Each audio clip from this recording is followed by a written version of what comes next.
This video sponsored by SPO Digital Marketing. இதில் மாதம் 1500 இருந்து மாதம் 21,000 வரைக்கும் சம்பாதிக்கலாம். ஸ்கிப் பண்ணாதீங்க, பெரிய தப்பு. தினம் 300 ரூபாய் சம்பாதிக்க அரிய வாய்ப்பு. இன்ஸ்டாகிராம், ஃபேஸ்புக் பயன்படுத்த தெரிந்தால் போதும் content post and content publishing மூலமா தினம் 300 ரூபாய் சம்பாதிக்கலாம். இந்த வேலை செய்ய 5 நிமிடம் போதும். Work training support, group communication support, all language customer live chat support, முக்கியமா சொந்தமா ஒரு பிசினஸ் ஸ்டார்ட் பண்ற அளவுக்கு உங்களால கற்றுக்கொள்ளவும் முடியும், சம்பாதிக்கவும் முடியும். இந்த வேலை வாய்ப்பு வழங்குவது 5 வருடத்திற்கு மேல ரன் ஆகிட்டு இருக்க நம்ம தமிழ்நாட்டு company school of business organization private limited. மேலும் விவரங்களுக்கு டிஸ்கிரிப்ஷன்ல கொடுத்திருக்க நம்பருக்கு வாட்ஸ்அப் பண்ணுங்க.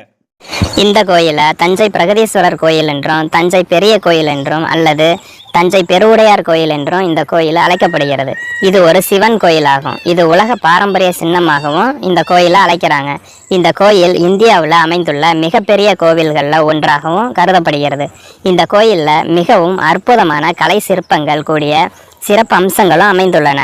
இக்கோயில் முதலாம் ராஜராஜ சோழனால் கிபி 11ஆம் நூற்றாண்டில் கட்டப்பட்டது. இந்த கோயில் 1003ஆம் ஆண்டு தொடங்கி 1010ஆம் ஆண்டு வரை கட்டி முடிக்கப்பட்டது. இந்த கோயில் 2010ஆவது ஆண்டோடு 1000 ஆண்டுகள் முடிவடைந்தது. இந்த தஞ்சை பெரிய கோயில் தாங்க தமிழகத்திலேயே ரொம்ப ஃபேமஸான டூரிஸ்ட் பிளேஸும் கூட. இந்த கோயில் 1987ஆம் ஆண்டு ஐக்கிய நாடுகள் கல்வி அறிவியல் பண்பாட்டு நிறுவனத்தால் உலக பாரம்பரிய சின்னமாக கூட அறிவிச்சாங்க. யுனெஸ்கோ இந்த கோயிலில் அழியாத சோழர் கோயில்களில் ஒன்றாக கூட அறிவிச்சிருக்காங்க. தஞ்சாவூர் அரண்மனை தேவஸ்தானத்திற்கு உட்பட்ட 88 கோயில்களில் இதுவும் ஒன்றுங்க.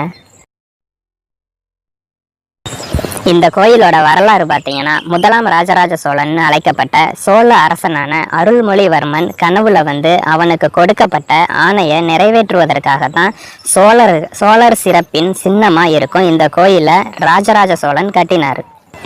இந்த கோயிலை கட்டிட்டு இருக்கும்போது அப்பகுதி மக்கள் மற்றும் நாட்டு மக்கள் அனைவரும் செல்வ செழிப்போடு தான் இருந்தாங்க.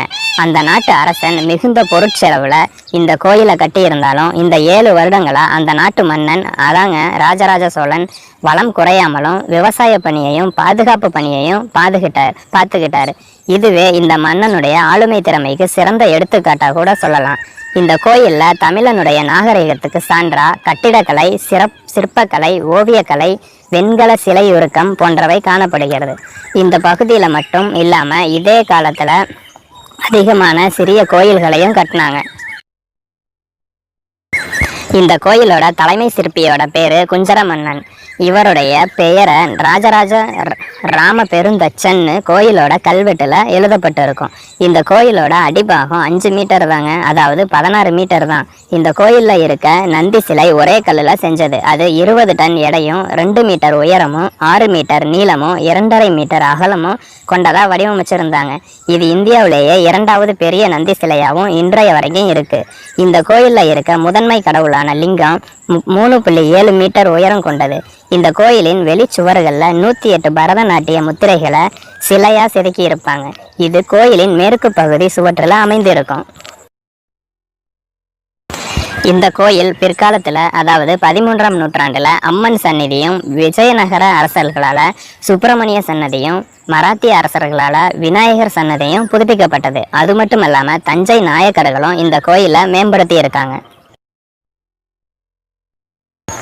இறைச்சிக்கல் கோயில் கட்டுமான பணியின் போது அழகிங்கிற ஏழை மூதாட்டி அங்க வேலை செய்யறவங்களுக்கு தாகத்தை போக்குறதுக்காக தயிர், மோர் எல்லாம் கொடுத்து உதவுனாங்க. இந்த இடையர்குல மூதாட்டியோட செயலை தெரிஞ்சுக்கிட்ட மன்னன் அவருடைய பெயரை அழகின்னு 80 டன் எடை கொண்ட கல்லுல எழுதி அதை கோபுரத்தோட உச்சியில வைக்க சொன்னாங்க. அந்த கல்லோட நிழல் தான் இறைவன் பிரகதீஸ்வரர் மேல இன்றைய வரைக்கும் விழுந்துட்டு இருக்கு. நந்தி மண்டபம் கோயில் உள்ள இருக்க பெரிய நந்தி ஒரே கல்லில் செய்யப்பட்டது. இதன் உயரம் 14 மீட்டரும் நீளம் 7 மீட்டரும் அகலம் 3 மீட்டரும் இருக்கும். இந்த மண்டபம் நாயக்கர் காலத்தில் கட்டப்பட்டது. இதன் சன்னதிகள் சிவலிங்கம் தவிர சண்டிகேஸ்வரர், அம்மன், நடராஜர், சுப்பிரமணியன், கணபதி மற்றும் கருவூர் தேவர் கோயில்களும் இதன் வளாகத்துக்குள்ளேயே இருக்குங்க.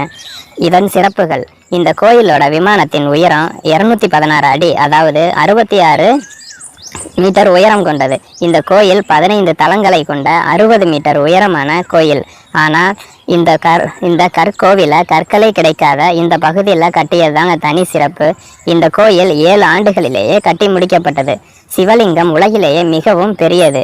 6 அடி உயரம், 54 அடி சுற்றளவு கொண்ட அடிப்பகுதியை மட்டுமே இருக்கும். 23 அடி உயரம் கொண்ட லிங்கம் என தனித்தனியே செய்து இணைக்கப்பட்டது.